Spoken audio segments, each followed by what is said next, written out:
ተናስልን ሩቬን ተናስልን ሽሎሞ መምህር ሩቬን ማስተካከል አለብኝ መምህር ሩቬን አመሰግናለሁ አቶ ሩቬን እንዴት ነው አሁን እስኪ በእናንተ አካባቢ ያለው በአየር ጸባዩን ጀምርና ከዛ በትላንትና ሁለት እና ሰሞኑን የሊባኖስ መንግስት የሂዝቦላን የጦር መሳሪያ እናስፈታለን እያሉ በተለይ የውጭ ጉዳይ ሚኒስትሩ ትላንትና ሲናገር ሰምተናል እና እንዴት ትላለህ?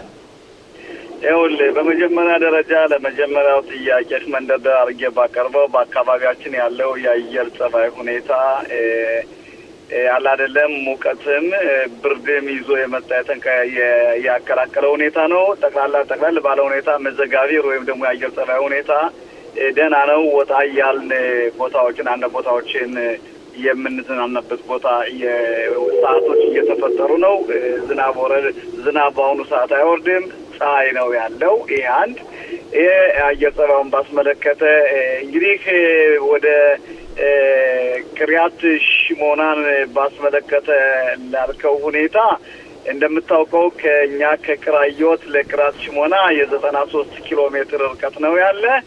አሁን በቅሪያት ሽሞና በመናይበት ወቅት በአሁኑ ሰዓት እንደምታውቀው ቀደም ሲል የነበር ከጦርነት በፊት የነበረው ወደ 24100 ነዋሪዎች ያሉ ዛሬ 15000 ሰዎች ወይም ነዋሪዎች ብቻ ነው የሚገኙት። ወደ 9000 የሚሆኑት ወደ ቦታቸው አልተመለሱም። እዛ እንግዲህ ይሄንን ካረግን በኋላ የሊባኖስ መንግስት የሂዝቡላን ትጥቅ እንዲፈታ እናደርጋለን ሲሉ ሲናገሩ ሰምተናል ሁላችን በተለያዩ ሚዲያዎች። ይህ አባባል ተመልከት እንግዲህ ዛሬ ያለንበት ቀን 24 ቀን ነው። መጨረሻ ወር እዚህ ከ6 ቀን በኋላ የሊባኖስ መንግስት የሂዝቡላን ትጥቅ በተለይ ከሊታኒ ወንዝ ወዲያ እንፈታለን የሚለው ሁኔታ የይስሙላ አባባል ነው እንጂ በእውን ይተረጎማል ብሎ መናገርና የነገር ይሆናል ብሎ መናገሩ አያስደፍርም ሽሎሞ። ኦኬ በዛሬው ዕለት አቶ ተስፋዬ ክነሴት ውስጥ ሆኖ ከዛ በተለይ ቅሪያት ሽሞና ሰዎች ምንም አይነት መንግስት እርዳታ እያደረገልን ነው ተፈናቅለን ብዙ ጊዜ ቆይተን እያሉ በግድ እንኳን እየተጎተቱ የወጡበት ነገር አለ ብሏልና ስለዚህ ጉዳይ ምን የምታውቀው ነገር አለ? ይኸውልህ በመጀመሪያ ደረጃ ቀደም ሲልም ቢሆን ባለፈው ጥያቄ ስለዚህ ሁኔታ ጠይቀኝ ነበር። በቅሪያት ሽሞና ያለው ሁኔታ ግዴታ 60% በሰሜኑ ተመለሰ ይባል እንጂ የእስራኤል መንግስት በጦርነቱ ምክንያት ተፈናቅለው የሄዱትንና የተመለሱትን ተገቢ የሆነ አገልግሎት ሰጠ ብለን መናገር አያስደፍረንም። በመጀመሪያ ደረጃ ቅሪያት ሽሞና የሚሉት ሁኔታ ምንድነው? ልክ እንዳኮም ሆነ እንደ ነሃሪያ መንግስት ኡይታቸውን ሰምቶ የተለያዩ አገልግሎት እንደሚለግስላቸው እኛም ቅሪያት ሽሞና ይሄ መቀበል አለብን። እስካሁን ድረስ ግና በከነሃሪያ ጋሊል ብለን የምንጠራው ወደ ቅሪያት ሽሞና በጽፋት አካባቢ የዚህ አይነት ሁኔታ በነሃሪያና ባኮ የሚቀበሉትን አካባቢ ሁኔታ የእነዚህ ቦታዎች አልተቀበሉም። ይህም ባስመለከተ ሁኔታ የተለያዩ ሰላማዊ ሰልፍም ለማድረግ ተሞክሮ ነበር። ምክንያቱም ቅሪያት ሽሞና ያሉና አካባቢዎች በቅሪያት ሽሞና ያሉ አካባቢዎች በሙሉ በመንግስት በኩል ትክክለኛ የሆነ እርዳታና አገልግሎት አልሰጠም ብሎ መናገር እጅግ ያስደፍራል። አቶ ተስፋዬ የምጠይቀው ጥያቄ ካለ ሩቬንን። ጤና ይስጥልኝ መምህር ሩቬን። ጤና ይስጥልኝ ተስፋዬ እንደምን ዋልክ? እግዚአብሔር ይመስገን። እኔ ደግሞ በእውነት ከዚህ ከአቶ ሾሞ ጥያቄ ጋር አነሳስቼ እንግዲህ ስናነጻጽረው በሌላ በኩል ደግሞ መንግስት በሰሜኑ ክፍል እስከ ጎላን ኮረብታ ድረስ ለተለያዩ ዜጋዎች እዛ አካባቢ እንደገና መስረታውን የቤት መስረታውን እየገነባ ነው። እንደውም አንዳንድ ጥሪዎችም እየተደረገ ነው በተለያዩ መረጃዎች።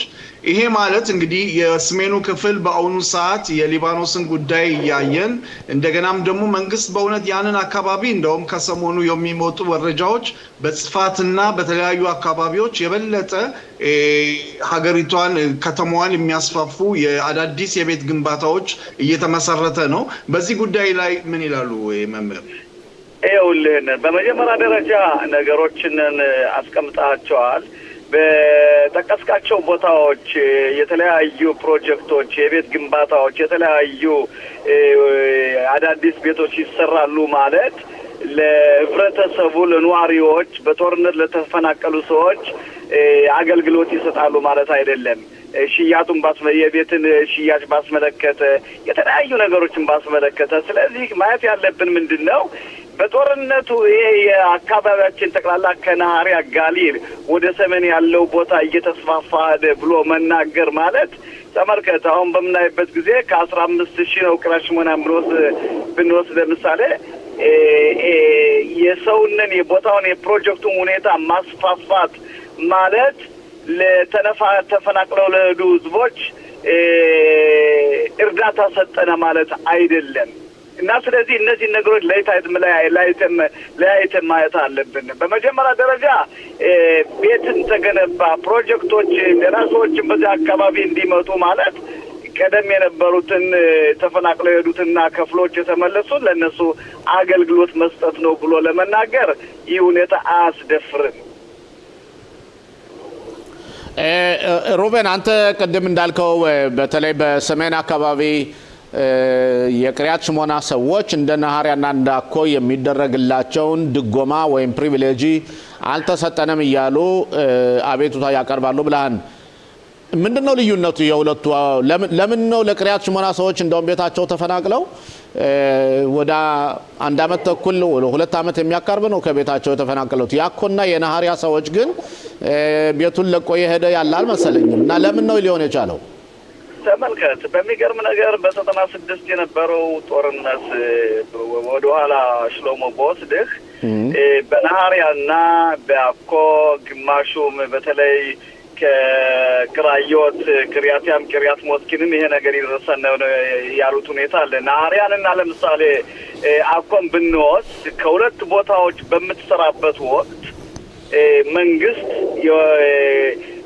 ከሁለቱም ቦታ መስራው ቦታ ገንዘብ ወይንም ደግሞ የመንግስት ግብር አስከፍልህ እንደገና አርኖና ወይም ደግሞ የውሃሞነ ማንኛውም ከተማ አገልግሎት የሚሰጠው ለህብረተሰቡ የነሐሪያ ነዋሪም ሆነ የአኮ ነዋሪ የሚቀበሉት ዝቅተኛ ነው ከቅራዮትና ከአይፋው ጋር ስናወዳድር የዚህ አይነት ሁኔታ ለኛ ለምን አንቀበልም የሚለው የቅራሽሞናም ሆነ የጽፋትም ሆነ በተለይ ሽሎሚ በዚህ በሰሜኑ አካባቢ ያሉት የዚህ አይነት ኡይታ ያላቸው ልክ እንዳኮና እንደ ነሐሪያ ያለ አገልግሎት አንቀበልም ብለው የሚናገሩት ይሄንን ባስመለከተ ነው ለምሳሌ ከሁለት ቦታም ሰራ ከሶስት ቦታም ሰራ ማሳክናሳ ግብር መክፈል የለብንም ልክ አኮ እንደሚቀበሉት ነሐሪያ እንደሚቀበሉት እኛም ደግሞ መቀበል አለብን የሚሉ ሁኔታ ነው ሩቤን ይሄ ውሳኔ ፖለቲካዊ ውሳኔ ሊሆን ይችላል ለምሳሌ የነሐሪያው ሮሻየር እና ያኮው ሮሻየር ባለሳሳት የሊኩድ አባል ናቸውና ማለት የገዡ መጥምር መንግስት አባላቶች ናቸው እና ሱ ፖለቲካ ጫና አድርገው ነው ወይ ተቀበሉ እና ምናልባት የቅሪያት ሽሞናው ሰውየና የሽሎሚ ሌሎች ደግሞ የሌላ ፓርቲ መራጭ ሆነው ነው ወይስ ምንድነው ሚስጥሩ ይሄንን ነገር ከተለያዩ የፖለቲካ ሁኔታ ማዛመድ የለብንም በሊባኖስም ሆነ በተለያዩ ቦታዎች መሳሪያ በሚወረወርበት ጊዜ ይሄ ቀኝ ክንፍ ነው ይሄ ግራ ክንፍ ነው ብሎ የሚመርጥ መሳሪያ አይደለም የሚላከው ወደዚህ በአካባቢያችን ስለዚህ ያለው ሁኔታ ምንድነው አንተ እንደ ጠቀስ እንዳደረከው ከዚህ ውስጥ አግባብ የሌለው ፖለቲካ እየገባ መስሎ ይታያል ስለዚህ ለዚህ ሁኔታ መፍትሄ መገኘት አለበት የሚለው ኡይታ የሚያነሱት ቀረብ ብሎ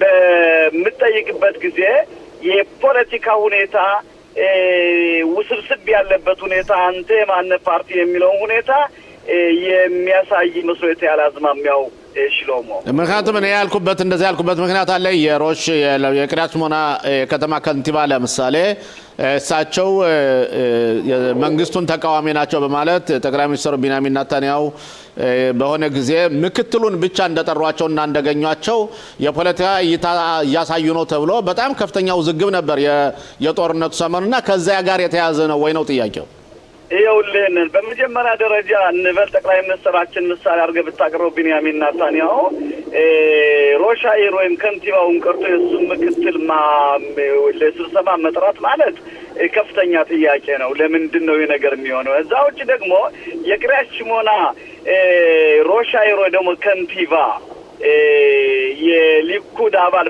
ባይሆንም በሱ የተነሳ አይት በበላ ዳዋ ተመታ እንደሚባለው የቂርያት ሽሞና ህዝብ በሙሉ ይበደል ማለት ነው። ይሄንን ነገር በደንብ አድርጎ መከታተልና ማወቅ የፖለቲካንና የአንድ ሰውነን ሁኔታ በ24,100 ሰው መገመትና መገምገም አያስፈልግም።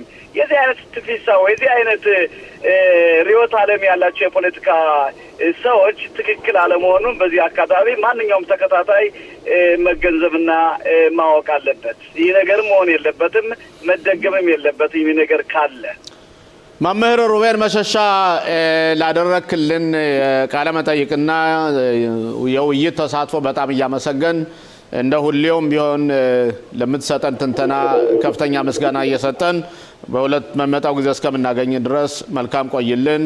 እናመሰግናለን። ከኻኑካ የረፍት ሰዓት በኋላ ወደ ስራ እንደመጣህ ነውና መልካም የስራ ሰዓትም እንዲሆን ልመኛለን። አመሰግናለሁ። አመሰግናለሁ ሽሎሞ በተስፋ